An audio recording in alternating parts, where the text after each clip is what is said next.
নমস্কার, কেমন আছো সবাই? আশা করছি তোমরা সবাই খুব ভালো আছো, সুস্থ আছো। মাম্পির আরও একটি নতুন ব্লগে তোমাদের অনেক স্বাগত জানাই। গোলুর টিউশন রয়েছে 6টা থেকে, তাই সকাল সকাল উঠে গেছি আর ওকেও ডেকে দিয়েছি। ও উঠে পড়তে বসে গেছে।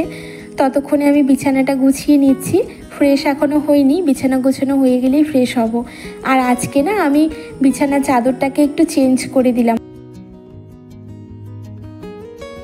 আজকে মাথাটা না কেমন ভার ভার হয়ে রয়েছে, ব্যথা ব্যথা করছিল, তাই একটু সকালবেলা বসে অয়েল ম্যাসাজ করে নিচ্ছি, তাহলে একটু শান্তি পাবো। তারপরে কাজকর্ম শুরু করতে হবে।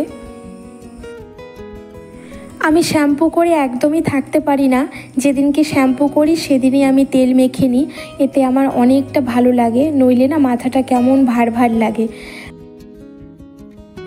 আজকাল গাছপালাদের সাথে থাকতে আমার একটু বেশিই ভালো লাগছে, জানো তো বন্ধু। ইনডোর প্ল্যান্টসটা আমার ভীষণ ভালো লাগে, তাই ওদের যত্ন করার জন্য অনেক রকমের কৌশল অবলম্বন করে থাকি। বেশ আরও কয়েকখানা গাছ নিয়ে আসবো নার্সারি থেকে, কিন্তু সে আর সময় করে উঠতে পারছি না, বেরোনোই হচ্ছে না, এত আলসেমি করছি। আলসেমিও না ঠিক, একদম সময় করে উঠতেই পারছি না, জানো তো। যাবো, গিয়ে নিয়ে আসবো। আর এইবারে দেখো আমার গোপাল সোনা যে ঘুমিয়ে থাকে রাত্রিবেলা চেয়ারটার মধ্যে, তো এই চেয়ারটাকে না একটু ভালো করে মুছে নেব। অনেকটা ধুলো পড়েছিল পেছন দিকটাতে, তো ধুলো তো পড়েই, ঘর ঝাড় দিলেই ধুলো এসে উড়ে পড়ে। প্রত্যেক দিন হয়তো মুছতে পারি না, 2 দিন 3 দিন অন্তর অন্তর চেয়ারটাকে ভালো করে মুছে ঝেড়ে বিছানাটাকে আবার পেতে দিই। হাতের কাজগুলো ওপরের ঘরের মোটামুটি কমপ্লিট হয়ে গেল। এইবারে দেখো আমার ঘরের পাপোশটাকে আর গলুর ঘরের পাপোশটাকে, এই দুটো পাপোশ একসাথে একটু ভিজিয়ে ভালো করে কেচে নেব। ভিজিয়ে রাখলে ভালো হতো, রাত্রিবেলা একদমই খেয়াল ছিল না। সকালে যখন ঘুম থেকে উঠেছি তখন দেখলাম বেশ ঝলমলে রোদ্দুর, কিন্তু এখন না একটু মেঘ মেঘ করে এসেছে, জানি না বৃষ্টি হবে নাকি। আবার পাপোশ দুটো তো ভিজিয়ে দিয়েছি, কেচেও দিলাম ভালো করে, ছাদের উপরে এবার দিয়ে আসবো।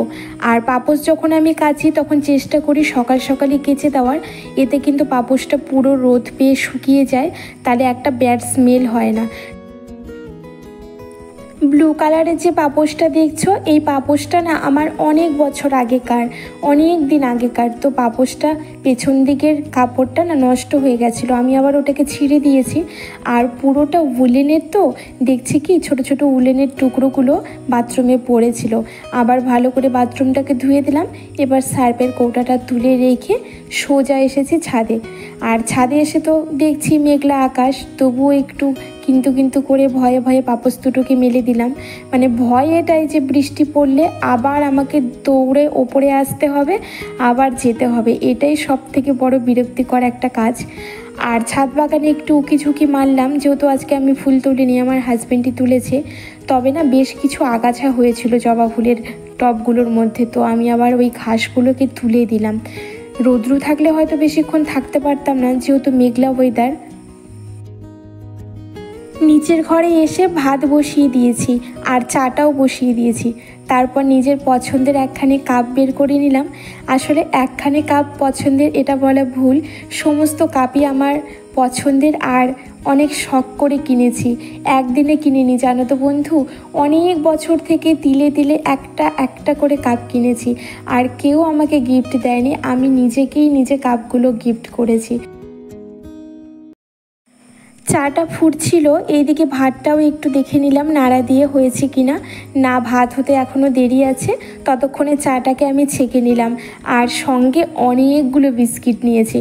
এত ক্ষুধা লেগেছিল আজকে, ভাবলাম যে শুধু চা আর বিস্কিট খেয়ে আমি ব্রেকফাস্টটা কমপ্লিট করব, আর কিচ্ছুটি খাবো না। তো তারপরে বসে চাটা খেয়ে নিয়েছি। আর এবারে কাপ প্লেট অনেকগুলো জড়ো হয়েছিল, সেইগুলোকে একে একে মেজে ধুয়ে ভালো করে গামলার মধ্যে উপর দিয়ে দিলাম। এবারে তো রান্নাবাড়ি শুরু করতে হবে। আর আজকে আমি রান্না করব ডিমের ঝোল।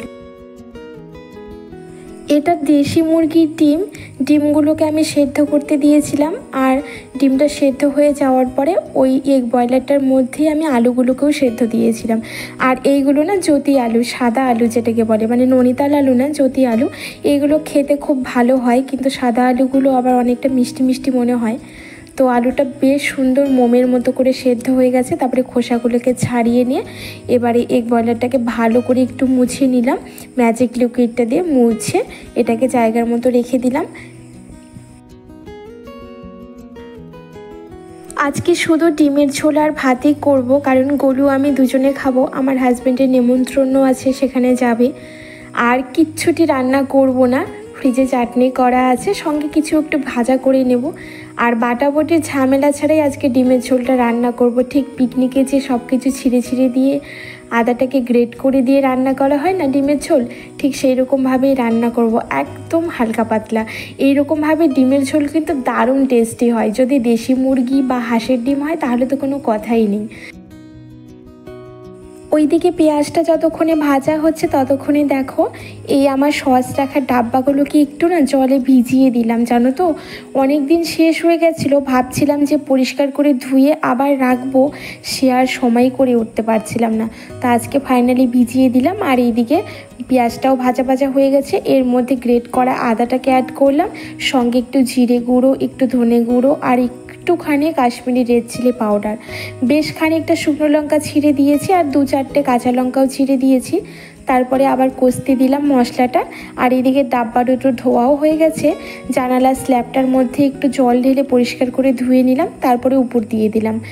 টিকটিকি পটি করে রেখেছিল লাইটের পোকাগুলোর জন্য, টিকটিকি খুব পরিমাণে আসে। আর আমি প্রত্যেক দিনই প্রায় স্ল্যাবটার মধ্যে জল ঢেলে দিই, কিন্তু আজকে আর সময় পাইনি।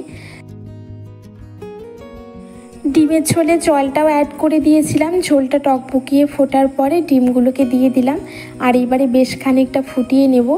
তারপরে একটু গরম মশলা দিয়েছি। আর এই দেখো আমার ডিমের ঝোলের ফাইনাল লুক, দারুণ হয়েছিল দেখতে আর খেতে তো খুব ভালো হয়েছিল। তারপরে সমস্ত কিচেনটাকে ভালোভাবে পরিষ্কার করে খাবারগুলো টেবিলে সাজিয়ে রেখে এইবারে দেখো সম্পূর্ণ ঘরবাড়িগুলো ঝাড় দিয়ে নেব। আর এখন ঘড়ির কাঁটায় কটা বাজে বলো তো? এখন ওই 11টা, 11:15 মতো বাজে, খুব একটা বাজে না। যেহেতু অনেকটা সকালে ঘুম থেকে উঠেছি, তাই এইটুকু সময়ের মধ্যে আমি সমস্ত কাজই কমপ্লিট করে নিয়েছি। শুধুমাত্র ঘরবাড়িগুলো ঝাড়ু দেব আর 1-2টো কাজ বাকি রয়েছে, তারপরে স্নান করে পুজোটা দিয়ে নেব। এর আগের দিনের ব্লগে শ্রাবন্তী কমেন্ট করেছিল, খুব ভালো লাগলো, পুরো ভিডিওটির সঙ্গে থাকলাম। অনেক ধন্যবাদ শ্রাবন্তী তোমাকে। আরও বেশ কিছু দিদিভাই কমেন্ট করেছিল, খুব সুন্দর ভিডিও, নাইস ব্লগ।